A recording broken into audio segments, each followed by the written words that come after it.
Have you ever had an idea that was so clear it was like a 3D movie? Have you ever told a friend about the idea and they told you, wow, if you could only make that into a business, you would be rich? Sound familiar? Welcome to Knowledge to Currency. I'm your host, Senator Porter, with my co-host, Roosevelt Williams III, and we're here to help you take action. This is free information. We only ask one thing: build a strong foundation and mindset. We have insight to help you get started. Most of us just need a push. What's up? It's a new episode, Knowledge to Currency, episode 36. I am Senator Porter, and you are? Roosevelt Williams III. And we have the CEO of Promo Drone. Excuse me. That's all good, brother. Jamar Williams. How you doing today, sir? Excellent. How you doing? Man, I'm so glad. How intense are you today? I'm very intense. I'm very intense. That's an inside joke for the listeners. Yeah, exactly. But I'm glad to have you on the show. Thank you. It's an honor to have you here. Privilege. I want to talk about your journey and all the beautiful things and wonderful big things that you're doing in the current market. So now, just to kind of give a little backstory, you're not from San Diego, correct? No, from Baltimore originally. You come from a rich family? No, of course, no rich family. Rich in spirit, energy, and love. Let's say that. Beautiful. And there's nothing wrong with that. Yes, sir. So you kind of had a different journey from what you do today, and you still do it. You were in music. Yeah, a little bit. Yeah, a hip hop dangerous artist, enough. Yeah. Rapper. Oh, yeah. Ooh, would you call yourself a mumble rapper? No. Very articulate. Other side of the spectrum, I would say. Right. Yeah. So you were in the music business for how long? 10 years old, man. You know, that's when I 10. first talent show, 8th grade, something like that, man. 10, 11 years old. It was my way of, my dad actually helped me foster that because I was getting in trouble a lot as a kid. And he was like, wanted a way for me to kind of harness that energy in a more creative way and challenge my fears and anxieties and things like that. I learned to express myself through my voice, use my voice. So my company today, Promo Drone, is kind of an extension of that. I get to expand my voice in a slightly different way now. It's up on a drone and it's through messaging, but I still get to kind of have a mouthpiece in the sky. So, who's your favorite rapper that inspired you to actually? Nas, man. He's Nas your favorite? I would say he was the prototype, kind of deal. Before I found my own structure and my own DNA, he was kind of the lifeblood of my inspiration, I would say. Who's your favorite rapper? My favorite rapper is E40. E40? Okay. Yes, Earl Stevens. Mine is the LL Cool J. Oh, okay. That's my favorite rapper. He was my first favorite rapper. LL was the first favorite. Like, man. Cube and Nas came in and changed the game. I love all those guys, but LL, that was the one that did it for me. Yeah, still doing it. And then you still rap today, right? Yeah, a little bit. You know, it's something that's going to be with me till, I'll be 85, hooked up to that machine in the hospital bed. Bars. Rhymes still going through the head. You can't stop. You can't turn it off, When you love something that much, it becomes a part of you. You don't have to try. It brings itself out of you. So, I dream about it. So it happens in my head. I can't turn it off. It's impossible. And you were telling me a story of the day you decided that, hey, this isn't the way that I want to live the rest of my life, and why? Could you kind of on that? On stage, House of Blues, small audience, but on stage at House of Blues, kind of deal. And part of the performance is if you're good at it, you practice a lot, right? And it becomes kind of second nature, right? So this muscle memory was going on. So my mouth was doing this with the bars, but my brain was somewhere else, And I was like, do I really want to, can I buy a house in La Jolla doing this? Do I really want to have to do this to get the things I want out of life? And it was that moment where I decided that I had a little bit of an introduction to drones already. So that creative part of me that likes to connect dots, just like I connect words, found new toys to play with, and it became something, different. It was a way for me to express myself in a different way. So kind of made the transition, said, hey, I love this. I know it's easy to me to do this stuff. So this was a new challenge for me to go into the UAV space. So that's what it was. On stage, decided to make that change very next day. It's like, all right. So the next day, grown man business. Yes, sir. So the next day you had a drone, and tell the story about how you saw the attention the drone got. Yes. So put the two together. We built our first drone. I helped build our first drone with a buddy of mine at the time. Him and his roommate had ordered one of their first DJI drones, like the F550 or something like that. And this was before you can buy them at Walmart and get them all over the place. So you actually had to order these things from China, and you would get a box of parts. They would come pre-assembled, like partly assembled, right? So 75% assembled, but you had to calibrate your own rotors, put your own, solder your own stuff, like everything, right? And I'm like, I've never seen anything like this before, but I started feeling like a little engineer, to some degree, right? And I was inspired by that. So we got this first drone going, and I started doing a lot of real estate stuff, probably one of the first drone companies. This was before Promo Drone. I had another company that did, started with luxury properties, then got into commercial real estate. Yeah. So big buildings. I think the biggest building we shot was about 250,000 square feet, type deal. But at that time, drones were so new, people were just fascinated by it. They still are, but that's kind of where the idea came from, right? Mm-hmm. You flying drones around people's properties, they're like, well, what is this, right? Right. Good, bad, or indifferent. So I would have good days where people, mostly good days, 99% good days, right? Mm-hmm. People come out, chat with you about it, pull their phone out, record it, take pictures, want to show their friends. And I'm like, wow, the power of, captivation, right? That's before I knew what an impression was in marketing. Sure. Marketing, somebody pays attention to something, that's an impression. Right. That impression leads to what's called engagement. And then that engagement hopefully leads to what's called a conversion, right? So that point of interest should hopefully lead to a sale of some point. So my hustle mindset. Bars. Yeah, that's big talk That's right that there, be more mindset, right? Right. I'm hung around a lot of hustlers coming up. So this is a new world, right? So I'm like, okay, if I had the power to take people's interest out of Facebook, out of Instagram, and they're using their cell phone to focus on me, right? That means I have more power than Instagram and Facebook in that moment, right? Absolutely. Maybe not all day, but in that moment, I have something that pulls you off of your phone and to look and focus on what I'm doing. So what would happen if I put a message on there, right? Then even if it's like, don't curse me out for flying my drone, right? Even if it's only for self-preservation, but more so like, to help promote businesses, right? So first time we attempted it was with this same, we've got a couple Inspired drones when they first came out, and we tried to fly like banners for a networking event downtown, right? So this tells you, like, now you can't even fly drones. Like, you got to, downtown, you can't, you got to go through a lot. Then it was the Wild Wild West. You're talking 7-8 years ago kind of deal, right? Okay. So, we launched this drone on the top of from the rooftop of the Hard Rock, right off their like little VIP area that they have. And talking about engineering, I don't come from engineering background, so like we put a lot of thought into this thing and ended up with like a laminated sign with yarn and clothespins kind of deal, right? That was like the level. Like we racked our brains on it, right? And we were like, all right, we might have to go simple. But we launched that drone in the air, and within 5 seconds, that thing flapped and was gone. It's probably still on top of the roof to this day, right? But that was one of those make or break moments, right? Where it's like, do you let that failure define your opportunity, or do you go back to the drawing board, redesign, reconfigure, and come back better, right? So my business partner at the time didn't really want to do it, but I knew I had something there. So I sat on the idea for a year. It was burning me in the back of my mind, and then about a year later, had an opportunity to really get into it a lot more, focus on that, shifted out of the real estate world, focused on the aerial promotion side of it, and formed Promo Drone with the idea of, using the drone to promote brands and things like that, get paid to, take the concept of a plane with a banner, shrink it down and make it more intimate, more engaging, and more fun. And at that time, a lot of people didn't know about drones. There's a lot of fear, right? So the easiest way to calm those fears is to let people see it, right? Like fear is of the unknown. So if you give people an opportunity to understand, should be less fear, right? So if you're doing something like flying a birthday party, flying for a brand they recognize, volleyball tournaments, events like that, it makes them comfortable with the technology. So it's a two-part play. Develop a new branding, a new business model, as well as change the community sentiment towards these drones that they have fear of. So and that's kind of like we'll call it a virtual integration, where you're actually making money different ways with the same business. Exactly. Which, I mean, that's how the big businesses or the best businesses last. So that's not the only thing, though. You don't only promote business, but we were talking about some of the stuff with the safety and law enforcement, rescue. So let's talk about some of that.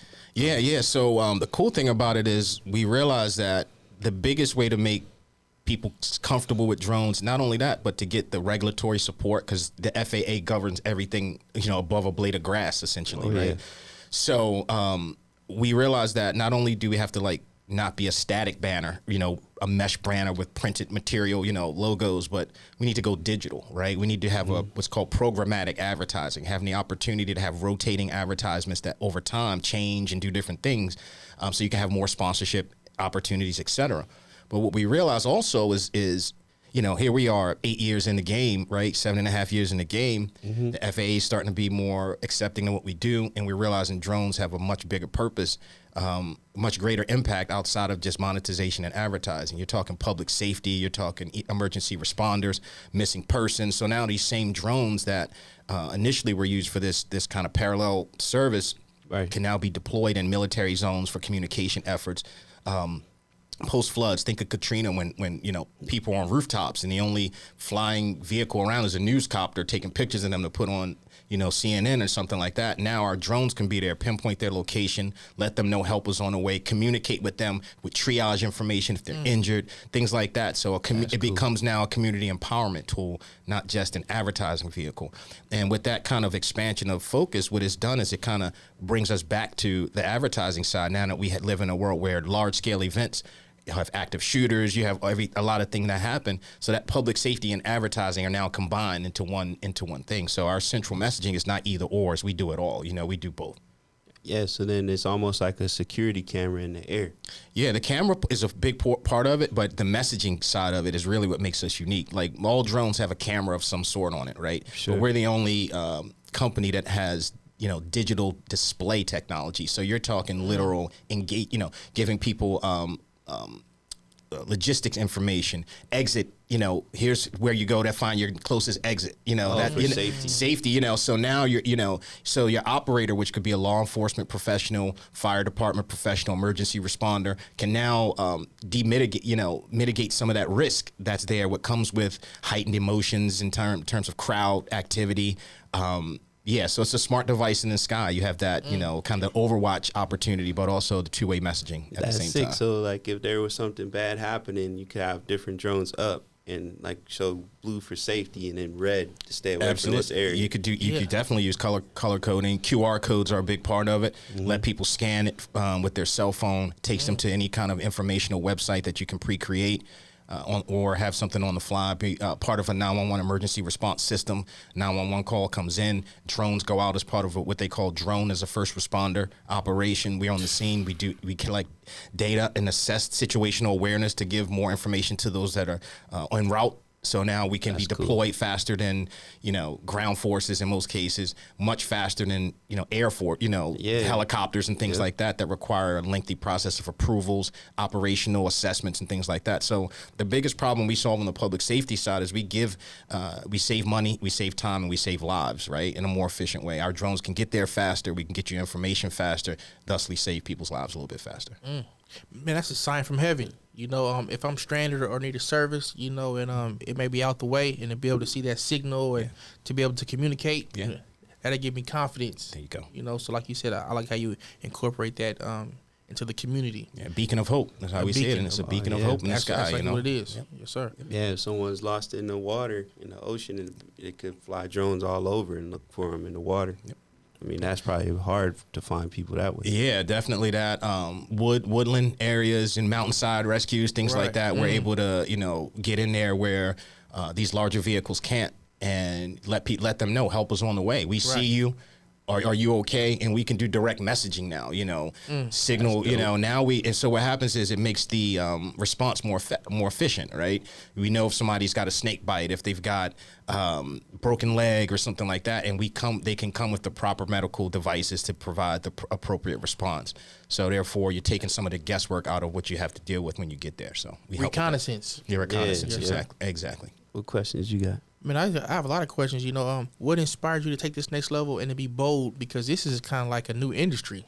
You had to kind of, to a certain degree, be self-taught or to be innovative. What inspired you to get to that next level?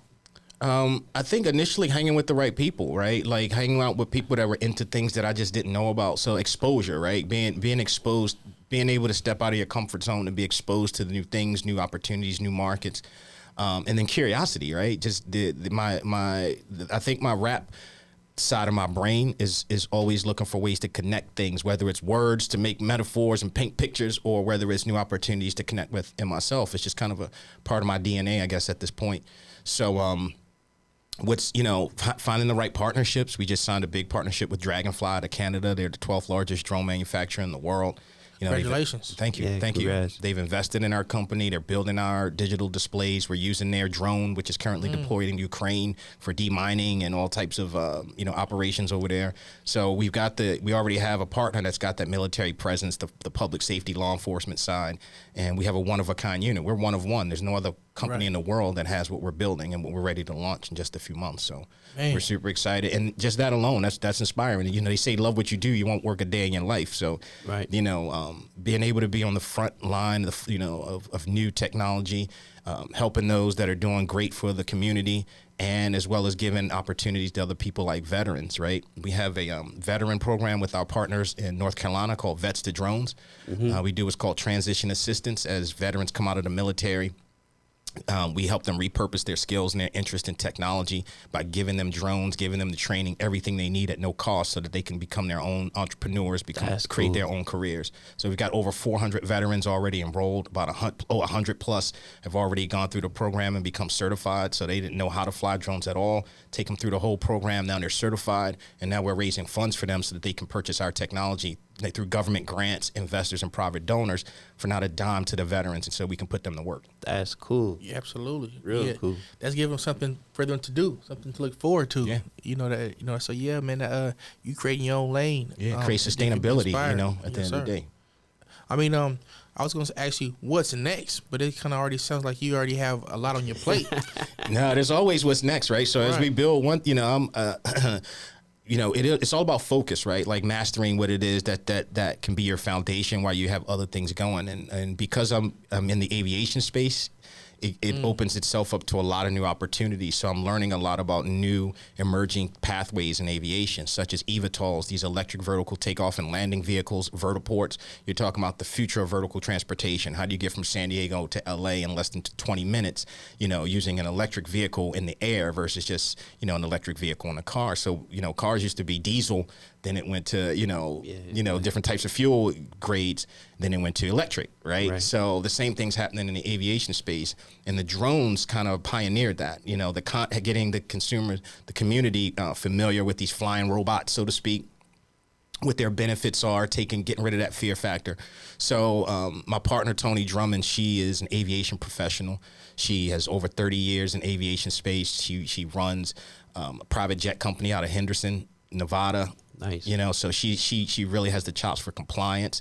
And together we formed a Constellation Alliance group full of, eVTOL-based companies, drone-based companies, with the idea of, can we create an infrastructure that is part of a, rapid response, have drones be part of 911, and then eventually these first responder eVTOLs, right? Instead of just ambulances on the ground, can we fly and get people out of there much faster than it would take time to get to drive through traffic? Yeah, exactly. Especially like in Cali. And that was my next question, is how fast, because as entrepreneurs, individuals that are industry experts, how fast and what next? What next, how fast? So I'm glad that you're helping community, business, individuals in need save time, energy. Yes. And that's what it sounds like. Yeah, and I realized that's really what's most important, right? Like you do the right thing, the money will follow, right? Like you come up with, you create the right things, the community accepts it, you expand, you scale, you leave a legacy behind that outlives you, you create something that's going to be here when you're long gone, right? So that's first and foremost. Then getting the right people involved. So working with law enforcement, FAA, I get to sit at some great tables that typically not a lot of people like us are represented there, right? Yeah, so to have a voice in the game because we're creating new technology, because we're leading the space, it's important to me as a person. It's important to the community, and I think it's just it's necessary. So I feel empowered to be in a place where I can help people from all backgrounds have access to life-saving technology. Okay, now I do want to ask you, how are you giving back and how are you paying it forward? Yeah, well, like I said, the veteran program is one of the big ways, right? We're putting veterans to work in transition. That's one of our core, pillars right there. We literally, we live in San Diego. It's not, terribly cheap to live here, right? Yeah. So second most veterans in the country. LA has the first. Yeah, right. So you help a lot of people. Yeah, so there's a lot of opportunity to give back there. Beautiful. There's a lot of homeless population here, and a lot of them are veterans, right? Yeah. So we're helping to curb that, right? I'm also on the board of directors of the San Diego Parks Foundation. So part of our mission there is to revitalize these parks that are in need, bring some equalization to the resources so that these programs, the quality of life experience is maintained and have at least a bare minimum level of standard across all the parks, so that you don't have to just be north of the 8 to have a positive park experience. So because I started flying drones in parks, initially that means a lot to me to see families in all neighborhoods, all zip codes feel comfortable, feel safe, and be able to spend quality time outdoors. So there's just a couple of the ways that I'm involved in that side of the game. I knew you was doing it. I just wanted to hear it because that's like a spoon and a fork. It's essential to pay it back and give it forward, especially when you're an innovative individual like yourself. So I wanted the listeners to be able to see that it's essential, like a spoon and a fork, to be able to give back and pay it forward. Absolutely. Interns, we work a lot with a lot of the local colleges to get interns. And we have an announcement soon. We just signed a deal with a local college here. We can't really say who just yet, but it's a long-term deal. And what we're doing is we're bringing a couple of our new drones, digital displays, to their campus, letting the students monetize it, incorporating our business in a box concept through drone advertising into their curriculum. So now these students on campus are learning how to monetize a drone business, how to operate it, how to look for customers, have all the skills they need so that when they graduate, they can jump right into making money day one. Absolutely. And I also work with a lot of unions here in San Diego, like NICA San Diego and the IBW Local 569, and they're also looking for individuals for drones and in aviation. Mm-hmm. This is an industry, and I'm glad that you're leading that discussion. You're at these tables. Yeah, I appreciate it myself. Thank you. I had a question. If there was like a young person that wanted to get into the industry, what advice or what would be the steps that they would take? I would say, make sure it's what you want to do first and foremost, right? Because it's going to be some sort of investment, right? You're going to have to buy a drone of some sort, but you don't have to come out buying the most expensive drone on the market. If you have an interest, buy yourself a smaller drone, maybe I would say $250 kind of deal. You don't want the $40, $50 drones because they have, radio frequency. Too cheap is not. You'll end up getting discouraged. So find something a little basic in the middle, right? Make sure that's what your interests are, and then decide what route you want to go with it. Because there's a lot of opportunities in cinematography. Whether you want to be self-employed, you can work for Hollywood as someone that flies drones for major motion pictures. You can get into real estate. You can get into just creative art, whatever tickles your fancy. But make sure it's what you want to do. And no matter what interest it is, no matter it's drones or music, just make sure it's in alignment with your truth, right? So that's really the biggest advice I can say is if you are interested and you have made that decision, start small and then start building relationships. Get in with these businesses, because a lot of businesses don't want to become drone pilots themselves, but they want to be able to use drones to enhance their business, whether it's marketing, branding, or just exposure. So So then you don't necessarily have to work for a company. You could just kind of start your own thing. Absolutely. What's required, though, is you have to get what's called a FAA Part 107. You become what's called a remote pilot in command, right? So that means you go through, you take a test. You study for it. Mm-hmm. There's lots of information online for what's going to be part of the test. So there's no reason for you not to feel empowered when you go in to take that test. Sure. Test is only about $150, but you have to pass it in order to become certified.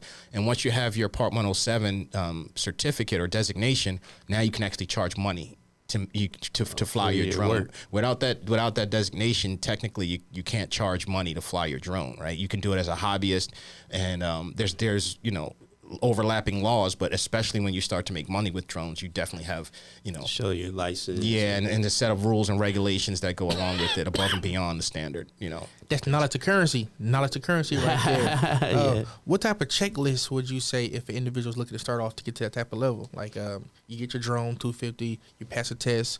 Would it kind of be like a checklist? Yeah. So study for the Part 107. There's a lot of study guides online. There's a lot of classes online. If you're a veteran, you can go to vetstodrones.org, right? That's a program that we actually have that we're partnering with that will allow you to, they'll train you. They'll teach wow. you. Yeah. So That's cool. so you go through that whole program at no cost, so that's veteran enhanced kind of services. So once you have studied, you take your test, you have to take it at a flight school. So you it's kind of like the SATs for drones, right? So they put you in a room by yourself. Nobody else is in there. You can't take your phone. You can't take anything in there with you. Sure, and you put your knowledge to the test to make sure that, because these are flying vehicles, right? These things could interfere with a lot of, passenger carrying planes. And that's the biggest, fear, that one of these things might hit a plane. So you want to make sure that you know the limits, 400 feet limit and all of that stuff. And once you have that, decide how you want to, do you want to become an employee or an employer, kind of deal. And there's nothing wrong with either one of them, right? Companies like SDGE, a lot of these, companies are using drones for power line inspections. Real estate is using it not just for property tours, but for things like demolition surveying. You're talking about land surveys, bridge surveys. There's a lot of opportunity out there. So just decide on what piques your interest, and then see what opportunities are out there. And networking is going to be a big part of it. So, attend as many networking events. So 1, study for your test. 2, take your test, pass it. Sure. 3, get a drone. 4, in that 250 range. 4, put some hours on those sticks to enhance your proficiency. Practice. So now practice, right? And once you feel comfortable, start, going out and building your business, talking to people, network, and show your value, demonstrate your proficiency, and, you'll be good. So if you're already on Madden, if you already got a PlayStation or whatever, you could be an aviator. Yeah. Get off those sticks and get on some real sticks. Yes, sir. Grown man business. Yeah. Yes, Nothing wrong with that. But, use those videos. And came up gaming. I'm a gamer, right? So that especially if that's a part of your personality, you're going to thrive with that. You get to do what you love for a living. So Sure. And then, is there any type of meetups or like conventions or something? Yeah, there's tons of those, but I would say start with AUVSI, right? AUVSI is kind of a national, I guess international at this point too, drone networking, group, hub, however you want to say it. Sure. They're going to have a lot of information on events that are coming up, how to stay connected in the drone space, rules and regulations that change, because they change often and they're being upgraded all the time. And the cool thing is they're becoming more operator friendly. When we first started, there was no rules, and it was the Wild West. FAA came in, put a halt to that, for obvious safety reasons. Right. And now they're starting to realize the economic impacts, the job creation opportunities. So they don't want to stifle it, but they want to make sure it's being done in a safe way. So now these restrictions are starting to favor both passenger planes first, primary, right? We yield to those planes all day long, right? But also understanding what the limits need to be so that we can go out and make money and fly drones the right way. So start with AUVSI, and that'll be a great place. Yep. That's right. How can individuals learn more? A website, Instagram, email. What information can you share for individuals that have been inspired? Yeah, you can reach out to me. I love chatting with our community. So info@promo-drone.co.co. So that's info@promo-drone.co. That goes right to us. I'll get it. I'll respond. AUVSI. I don't know can't remember if it's .com or .org, but if you Google AUVSI, that's a great place to start. That's going to be like the hub for drone interest.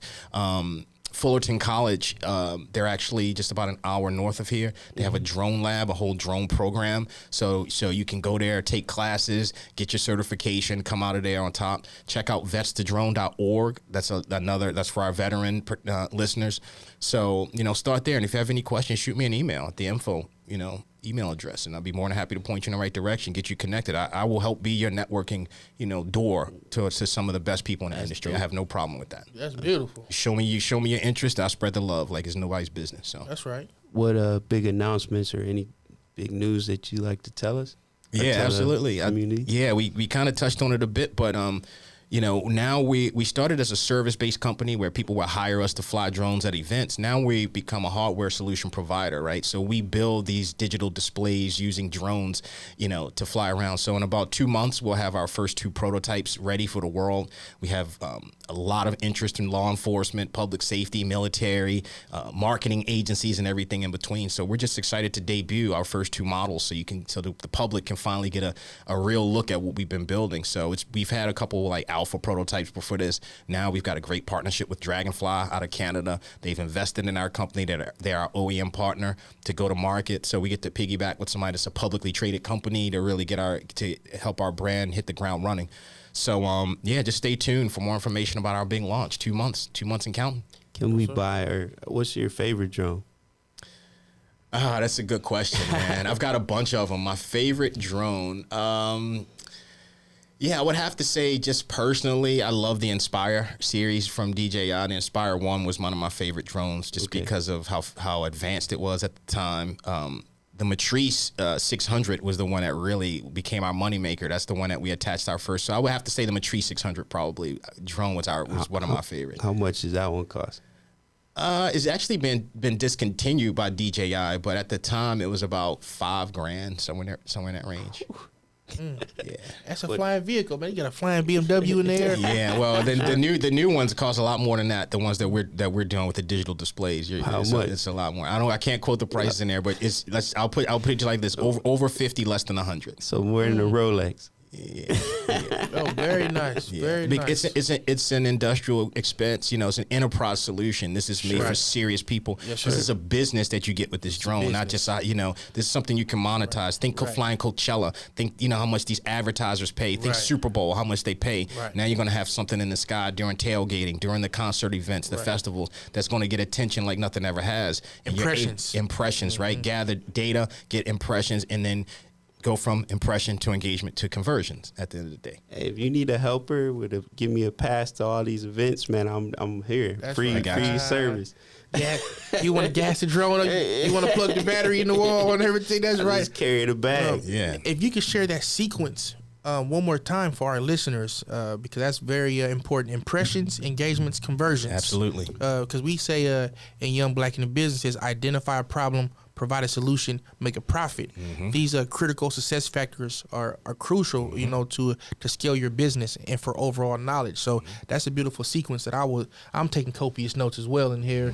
Copious notes. We flying first class with Mr. Williams today, man. Get excited. There you go. Yeah, just share your handles again one more time, and I'm thankful for your opportunity. Yeah. So emails info@promo-drone.co. And you can follow us on Instagram at promo.drone. Pretty simple, straightforward. Perfect. And, follow me on LinkedIn. You can just look me up, Jamar Williams, promo drone. You'll find me on LinkedIn. I do 99.5% of my engagements and networking on LinkedIn. Yes, sir. I mean, that's the best place to do business for the market we're in. So I agree.